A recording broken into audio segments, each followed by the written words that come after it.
C'est ce lundi 19 septembre 2022 dans la chapelle de l'abbaye de Westminster au château de Windsor à Londres que la reine Elisabeth II du Royaume-Uni sera inhumée dans le cimetière familial où reposent déjà son époux, son père George VI, sa mère et sa sœur.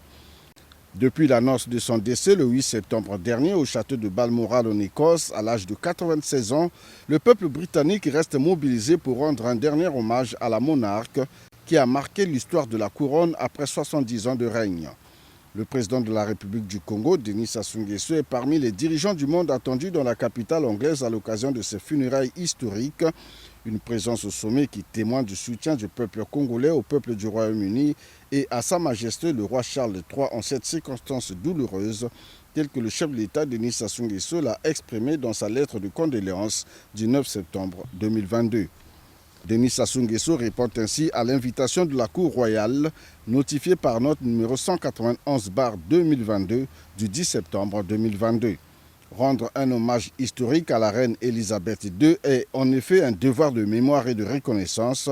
car durant son règne, elle a œuvré pour la paix dans le monde et à l'équilibre des relations entre le Royaume-Uni et les autres peuples du monde.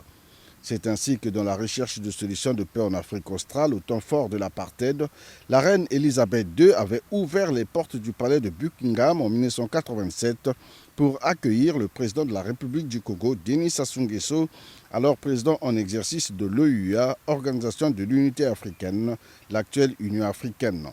Un couloir pour entendre la voix de l'Afrique et un appui nécessaire qui a galvanisé l'action de Denis Sassou Nguesso ayant conduit un an plus tard à la signature du protocole de Brazzaville et ouvert la voie à l'indépendance de la Namibie et à la libération de Nelson Mandela.